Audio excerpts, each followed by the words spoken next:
Maître Céléron, vous êtes en Guyane pendant 48 heures pour justement représenter avec Maître Boris Schonksiet, Sylvain Kerener. Quels sont les éléments qui vous poussent aujourd'hui à dire il n'y a aucune raison de rouvrir cette ancienne enquête liée à Camilla?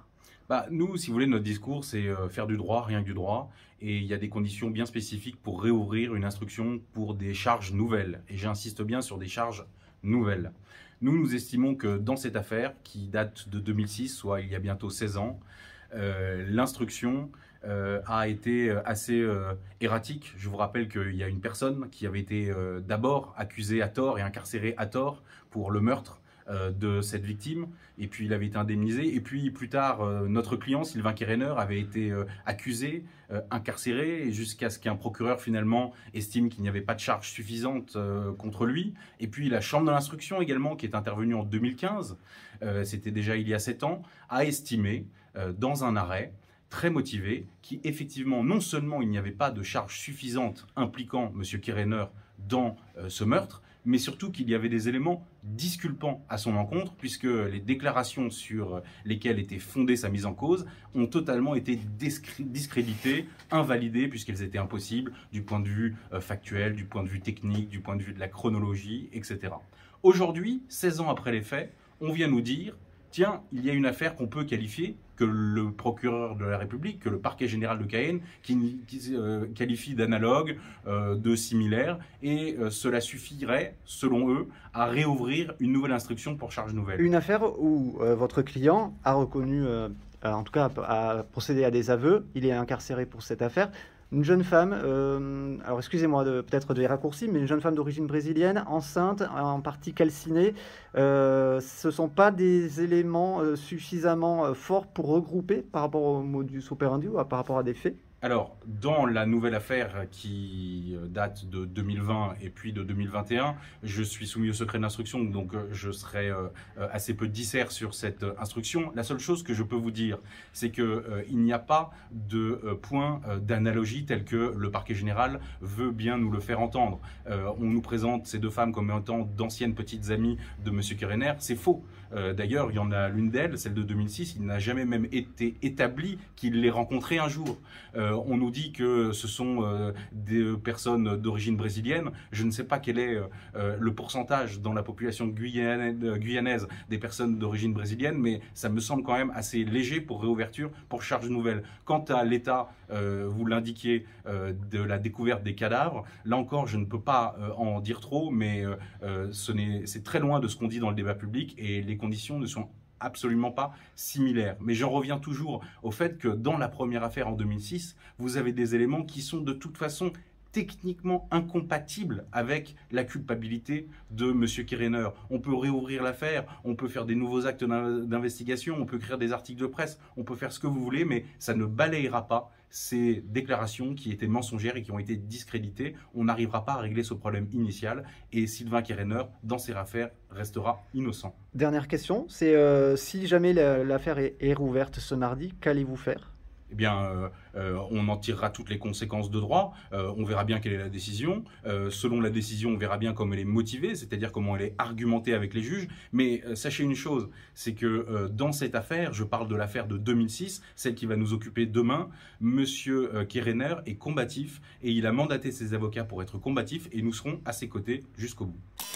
Boris Schonksiet, aujourd'hui, ce mardi, vous allez donc représenter Sylvain Kerener au sujet de la réouverture ou non de l'instruction liée donc au meurtre de Camilla Marquez Pereira en 2006, pour lequel il avait été incarcéré, inculpé, mais finalement avait bénéficié d'un non-lieu auprès de la chambre de l'instruction. Vous dites c'est une erreur judiciaire si jamais on rouvre cette enquête?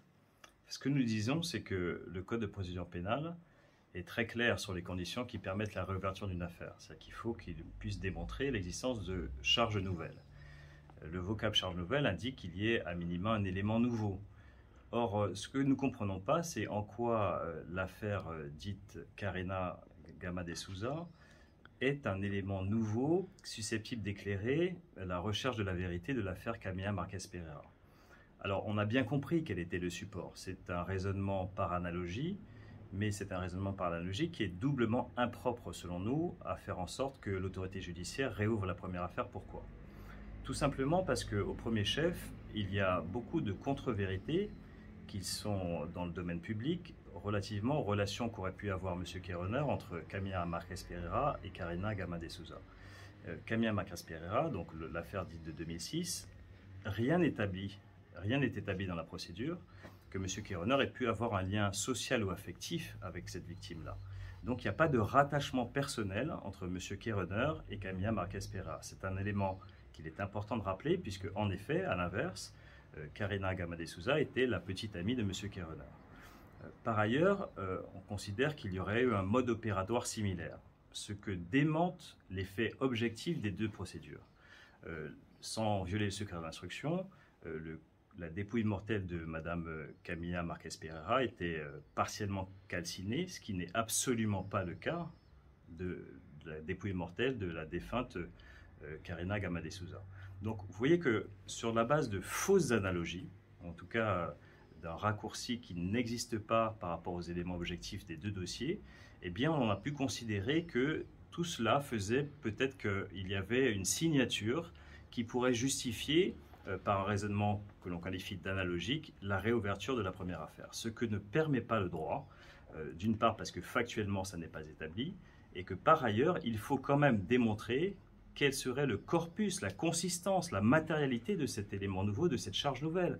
Or, au moment où je vous parle, dans le dossier qui vaut la mise en examen de M. Queironer, à savoir l'homicide sur la personne de Karina Gama de Souza, il n'y a absolument aucun élément nouveau susceptible de contribuer à la manifestation de la vérité de l'affaire dite Camilla Marques Pereira. Il n'y a pas un témoignage nouveau, il n'y a pas un indice nouveau, il n'y a pas un élément d'ADN nouveau, il n'y a pas d'élément qui aurait été identifié en perquisition qui pourrait faire en sorte que l'on puisse rattacher M. Queironer à l'homicide de Camilla Marques Pereira.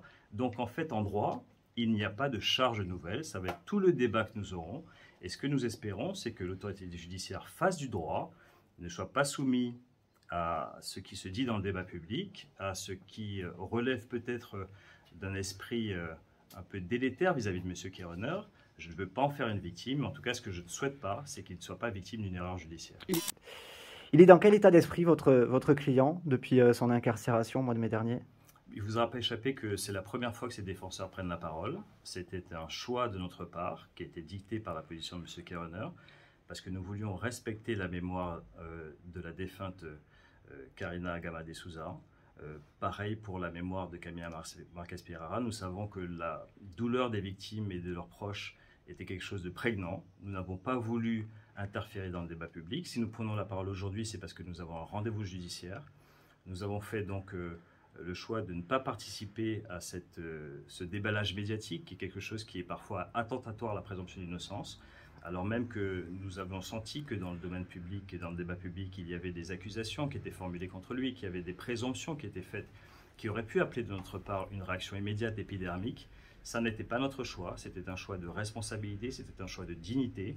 Mais aujourd'hui, nous avons maintenant un rendez-vous judiciaire et c'est la raison pour laquelle nous parlons. M. Queironer est inquiet parce que quand vous êtes mis en cause pour des faits que vous n'avez pas commis, qui vous avez valu par ailleurs une détention provisoire, qui vous avez valu une mise en examen, qui vous avez valu de la part d'un juge d'instruction une ordonnance de renvoi devant la cour d'assises, vous n'avez pas forcément confiance en l'autorité judiciaire. Et aujourd'hui, comprendre qu'il y a peut-être une réouverture, c'est quelque chose qui le met en insécurité. Mais nous sommes là pour essayer de le rassurer, parce que nous avons pour nous, nous semble-t-il, le droit à nos côtés.